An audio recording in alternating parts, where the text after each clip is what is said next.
வணக்கம் ஃப்ரெண்ட்ஸ், வாங்க நம்ம திரு கிச்சனுக்கு போகலாம். இன்றைக்கி நம்ம சேனலில் பார்க்கக்கூடிய டிஷ் என்ன அப்படின்னு பார்த்தீங்கன்னா, ரொம்பவே பிடிச்ச ரொம்பவே வித்தியாசமான ஒரு டிஷ் பார்க்க போகிறோம். என்ன டிஷ் அப்படின்னு பார்க்குறீங்களா? ஹைதராபாதி பிரியாணி தாங்க பார்க்க போகிறோம். பிரியாணிலேயே நிறைய வெரைட்டிஸ் இருக்குது, ஆனால் எப்போவுமே ஸ்பெஷல் ஹைதராபாதி பிரியாணி தான். வாங்க எப்படி பண்ணுறதுன்னு பார்க்கலாம். ஹைதராபாத் பிரியாணி செய்கிறதுக்கு ஒரு 3 பெரிய பட்டை, ஒரு 12 லவங்கம், ஏலக்காய் 5 இதெல்லாம் அரைச்சி ஒரு பட்டை கிராம்பு தூளாக ரெடி பண்ணி வச்சுக்கணும். அடுத்தது 2 டேபிள் ஸ்பூன் சோம்பு, ஏலக்காய், 2 டேபிள் ஸ்பூன் கசகசா, ஒரு 5 பட்டை, 4 லவங்கம். இது பிரியாணி மசாலா. இதையும் அரைச்சி பொடி பண்ணி தனித்தனியாக எடுத்து வச்சுக்கணும். அரிசி பார்த்தீங்க அப்படின்னா, என்னோட இந்த ஆழாக்கில் நான் 3 டம்ளர் அரிசி போட்டிருக்கேன். 3/4 கிலோ அரிசி இருக்குது. 3/4 கிலோ கறி வச்சு நம்ம இன்றைக்கி பிரியாணி செய்ய போகிறோம். அரிசியை நல்லா கழுவி சுத்தப்படுத்திட்டு ஒரு 1/2 hour ஊற வச்சிடலாம். அடுத்தது ஹைதராபாதி பிரியாணி செய்கிறதுக்கு கறி பாருங்கள், நான் நல்லா வடக்கு வாடை போகிற அளவுக்கு மஞ்சள் போட்டு உப்பு போட்டு நல்லா கழுவி வச்சுருக்கேன். இஞ்சி பூண்டு பேஸ்ட் எடுத்துக்கோங்க.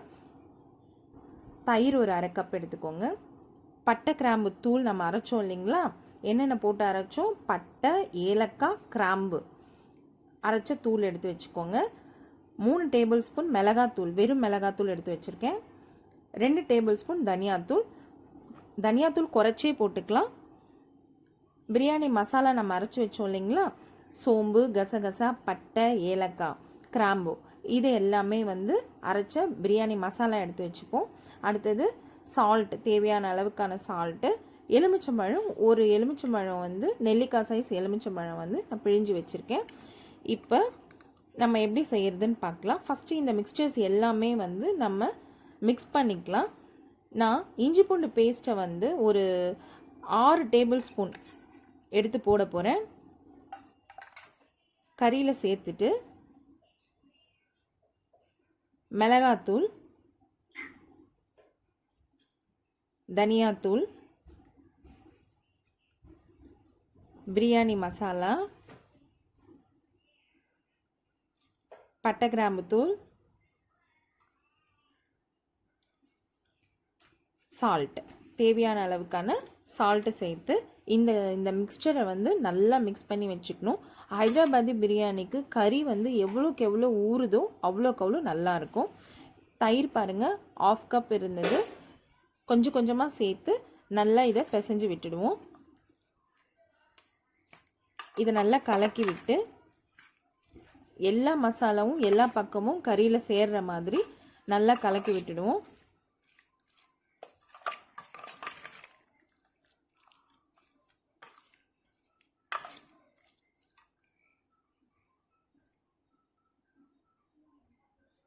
இப்போ நல்லா இதை சேர்த்து விட்டு ஒரு 1 மணி நேரம் இந்த மிக்சர் நமக்கு ஊறணும், மேரினேட் ஆகணும். இப்போ இதில் லெமனும் சேர்த்துட்டேன் நான். பாருங்கள், எல்லா மசாலாவும் கறியோட நல்லா பிணைஞ்சாச்சு. இப்போ இந்த கலவையை நம்ம அப்படியே வச்சுடுவோம். ஒரு 1 hour மேரினேட் ஆகணும் இந்த சிக்கன்.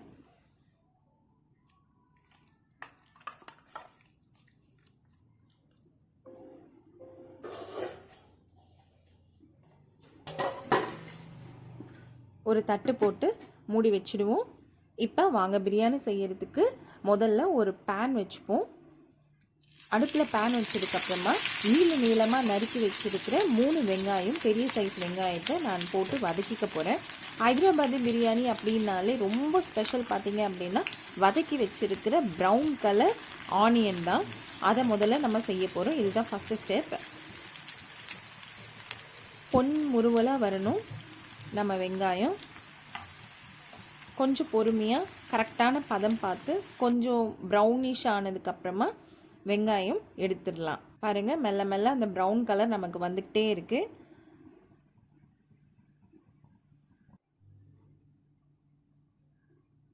நல்ல சுவையும் நல்ல மணமும் இந்த வெங்காயம் நமக்கு கொடுக்கும் ஹைதராபாதி பிரியாணிக்கு.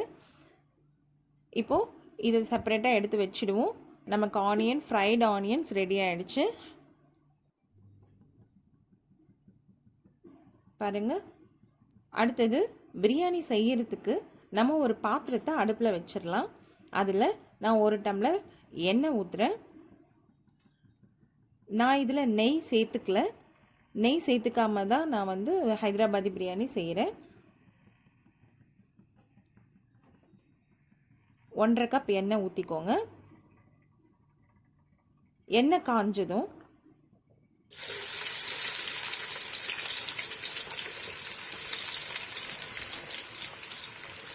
வெட்டி வச்சிருக்கிற 2 பெரிய வெங்காயம், நீளமாக வெட்டி வச்சிருக்கிற 2 பெரிய வெங்காயத்தை அதில் சேர்த்துருவோம். பிரியாணி அப்படின்னாலே வெங்காயம் வதங்குறதுல தாங்க விஷயமே இருக்குது. நல்லா கொஞ்சம் கண்ணாடி பதம் இல்லாமல் அதுக்கப்புறமா வரக்கூடிய அந்த ஸ்டேஜ் தான் வந்து பிரியாணிக்கு சுவையை கொடுக்கக்கூடியது. அதனால் நல்லா அழகாக பொறுமையாக வெங்காயம் வதங்குற வரைக்கும் வெயிட் பண்ணி வெங்காயத்தை வதக்கிப்போம்.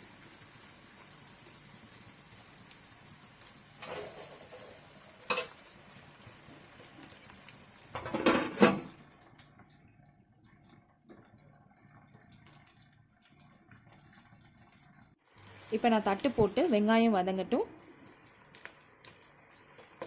ஒரு 2 நிமிஷம் கழித்து வெங்காயம் பாருங்கள் ஓரளவுக்கு கண்ணாடி பதம் தாண்டி நல்லா வதங்க ஆரம்பிச்சிருச்சு. இன்னும் கூட கொஞ்சம் நல்லா வதங்கணும்.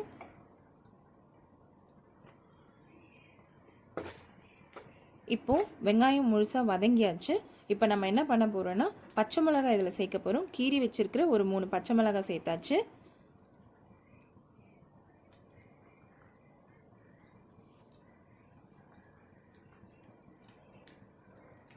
இப்போது நல்லா குட்டி குட்டியாக நறுக்கி வச்சுருக்கிற கொத்தமல்லியும் அதில் சேர்த்துடுங்க. ஒரு கைப்பிடி அளவுக்கு இருந்ததுன்னா போதும். அடுத்தது ஒரு கைப்பிடி அளவுக்கான புதினா,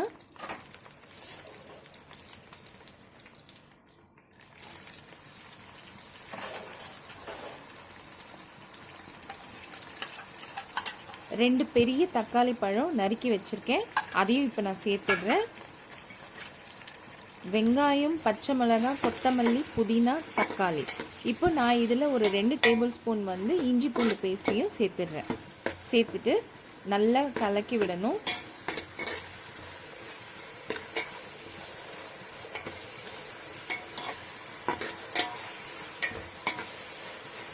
நல்ல எண்ணெயில் இது எல்லாமே வதங்கி ஒரு பல்ப் மாதிரி நமக்கு வரும். அந்த ஸ்டேஜில் தான் நம்ம அடுத்த ஸ்டெப் போகணும். நல்லா வதக்கி விடுங்க. கலர் எவ்வளோ கலர்ஃபுல்லாக இருக்குது பாருங்கள், சூப்பராக இருக்குது.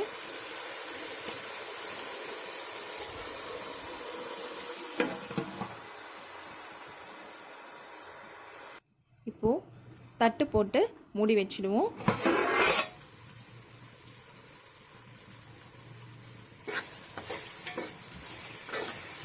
தக்காளி வதங்கின உடனே திரும்பவும் தட்டை எடுத்துட்டு ஒரு கிண்டி விட்டுடுவோம். நல்லா பாருங்கள், பல்ப் மாதிரி ஒரு எல்லாமே வெந்து நமக்கு ஒரு கூழ் மாதிரி கிடச்சிருச்சு. இந்த பதத்தில் நம்ம இப்போ என்ன செய்ய போகிறோம் அப்படின்னா, நம்ம ஆல்ரெடி 1 hour மேரினேட் பண்ணி ஊற வச்சுருக்கிற அந்த சிக்கனை வந்து இதோடு நம்ம சேர்க்க போகிறோம்.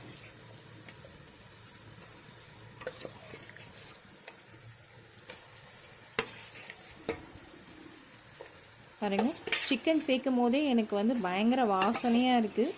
கிச்சன் முழுக்கமும் நல்ல வாசனை தெரியுது எனக்கு.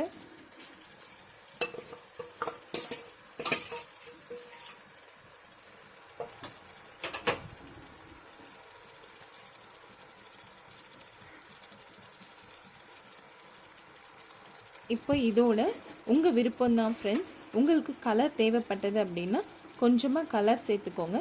நான் ஆரஞ்சு கலர் சேர்த்துக்கிறேன்.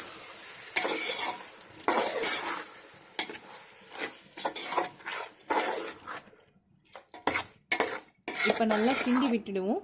ஆல்ரெடி நம்ம எல்லா மசாலாவும் வந்து சிக்கனில் போட்டு மேரினேட் பண்ணி வச்சதுனால அதில் இருக்கிற மசாலா எல்லாமே இந்த எண்ணெயில் வதங்கி நல்ல வாசம் வரும். உங்களுக்கு கறியும் நல்லா வேகணும். நமக்கு நல்லா கிண்டி விட்டுட்டு தட்டு போட்டு மூடி வச்சுருவோம். வேகட்டும், ஒரு 5 நிமிஷம் இருக்கட்டும்.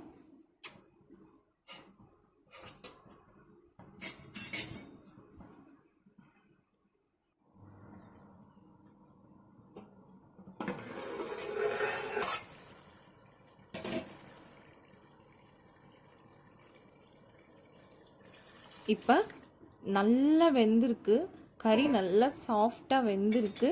நம்ம போட்டிருக்க மசாலா எல்லாமே எண்ணெயோடு சேர்ந்தாச்சு.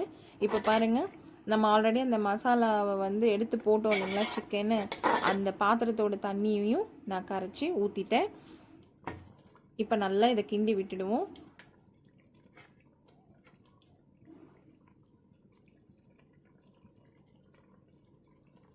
நல்ல வாசமாக இருக்குது, ரொம்ப வாசமாக இருக்குது. இப்போது உப்பு காரம் எல்லாமே பார்த்துக்கோங்க. நமக்கு எப்போவுமே பிரியாணியில் வந்து உப்பு வந்து ஒரு கல் வந்து அதிகமாக இருந்தது அப்படின்னா தான் நமக்கு பிரியாணி தயாராகி வரும்போது கரெக்டாக இருக்கும். இப்போ எனக்கு உப்பு கொஞ்சம் பத்தலை, நான் அதனால் சேர்த்துக்கிறேன்.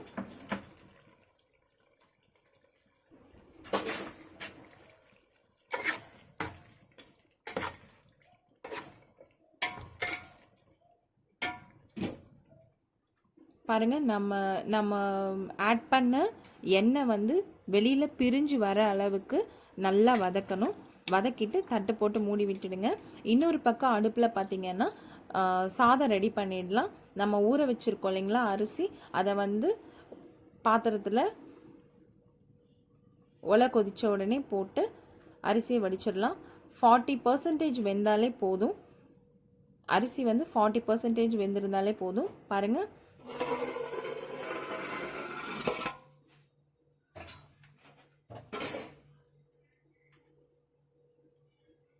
இப்போ பாருங்கள், நம்மளோட அந்த கிரேவி ரெடி ஆகிடுச்சு. பாருங்கள், பிரியாணி கிரேவி நல்லா சூப்பராக வெந்து எண்ணெயும் வெளியில் வந்து ரொம்ப அழகாக இருக்குது. இந்த டயத்தில் நம்ம 40% அரிசி வந்து ரெடியாக இருந்தது இல்லைங்களா, அதை எடுத்து நம்ம அப்படியே இதில் ட்ரான்ஸ்ஃபர் பண்ண போகிறோம். ஃபஸ்ட்டு வந்து ஒரு லேயராகவே போடுங்க, பொறுமையாகவே எடுத்து செய்யுங்க. நீங்கள் அரிசி வந்து வேக வைக்கும் போது தண்ணியில் வந்து ஒரு 2 பட்டை, லவங்கம், ஏலக்காய், பிரிஞ்சி இலை போட்டு உப்பு போட்டு ஒரு 4 ட்ராப் எண்ணெய் விட்டு வேக வச்சுக்கோங்க. இப்போது ஒரு தோசைக்கல்லில், பழைய தோசைக்கல்லில் நான் தம் போட போகிறேன்.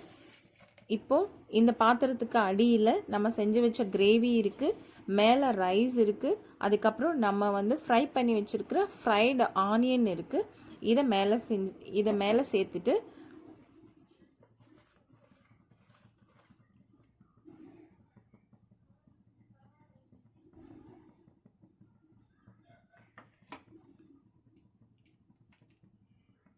புதினா,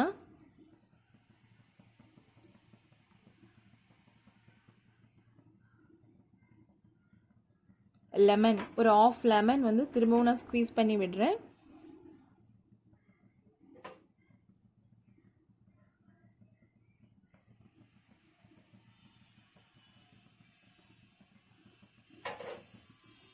மீதி இருக்கக்கூடிய ஆரஞ்சு கலரையும் சேர்த்துடுறேன்.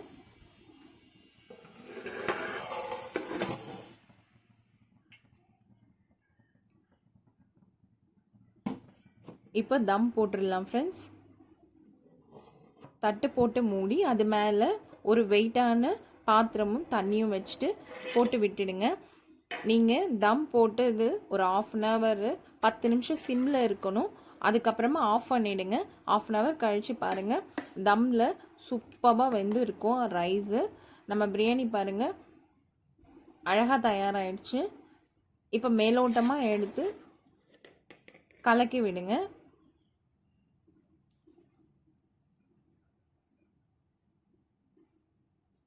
பாருங்கள் எவ்வளோ அழகான ஒரு பிரியாணி.